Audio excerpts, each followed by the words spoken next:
Hi guys, I want to talk to you today about this hinge. It's what I believe is called a Trojan 3D hinge. It's for a composite front door, probably used in all sorts of places. In my opinion, it's not a very good hinge, and I've been struggling with this. I couldn't find anything about it on the internet, so I thought I'll make a YouTube video, and it should save some people some frustration, because it's been pretty frustrating for me. Let's get on with it. This is a door from a company called IG Doors, I believe it is, and I think it's manufactured as a Truedoor.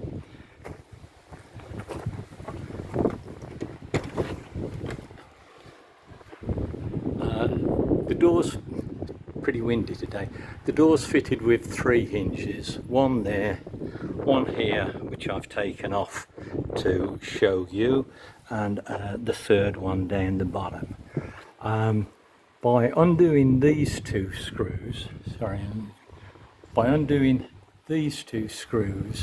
and then putting the screwdriver in this slot, it's possible to move the door closer towards this seal or further away. It'd be easier for me to show you indoors. I'm looking at the bottom hinge here now, and to get to the adjustments, there's a little plastic cap which you need to flip out there, and that covers this hexagon. There's a little cover here that flips off. This is a metal cover that just springs over the back of the hinge. That reveals a little Allen bolt there, a little hexagon headed bolt, and if you undo that, then with a 6mm socket on the top there, you can, that's just the Allen key falling out, you can open up the gap behind the hinge, or you can close the gap. It's a very, very crude adjustment. It's not like you might expect, where we're actually screwing something in. We're merely swinging the whole mechanism. So the idea is that you adjust that, and then you lock the Allen key once you've got the position. Now the only problem is the height adjustment for the door is locked using this same socket screw. So it means you've got to simultaneously set the position, I'm going to say left or right, and the height, and that bolt or that socket screw locks both those positions. I couldn't understand why there wasn't a threaded mechanism that sort of screwed up from the bottom and raises the hinges, like I've found on most of the doors that I've dealt with over the years. This is a hinge that I've removed from the middle of the door, and I'll just put that on the desk and show you. One thing I should say is, when you adjust the height of the door, this central socket screw has got to be released on all 3 hinges, because you need to raise the door via some mechanical means, and then lock them, because once you've got one locked, then it should be reasonably easy to deal with the others.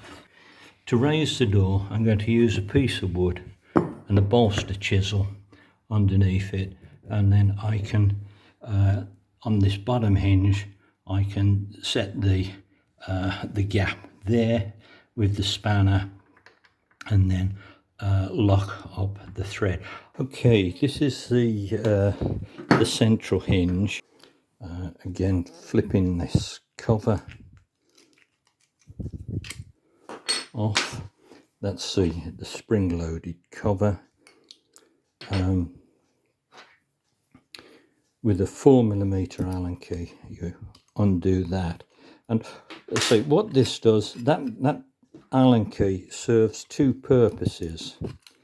This mechanism, that this bolt, that hexagon head, that goes all the way through. That is the same piece of metal as that. That goes all the way through.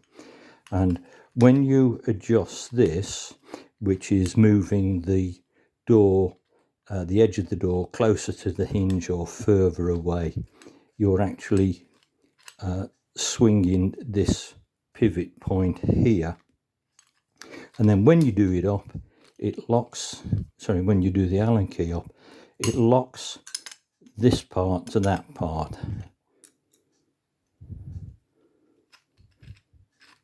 So we can lock it in any position. But this same socket locks onto this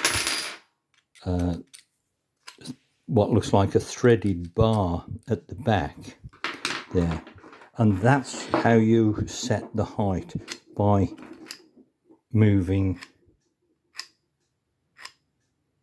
that. And this one socket screw is used to adjust, or is used to lock that. So I can lock it into any one of these little grooves that are along there.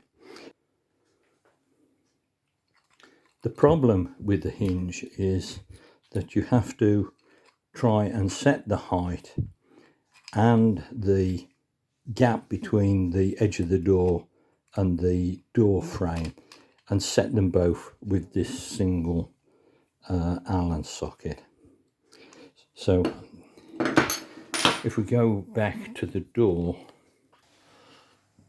what you would do is slacken off the bolt at the center of each of the three hinges, and then adjust or jam the height of the door to get the gap that you want at the top and bottom of the door. So whatever it is you're setting out to achieve for the height, you need to mechanically jam that in some way, either slips of wood or metal, to hold the door at the right height, and then using this device, using that hexagon head, to actually open or close that gap.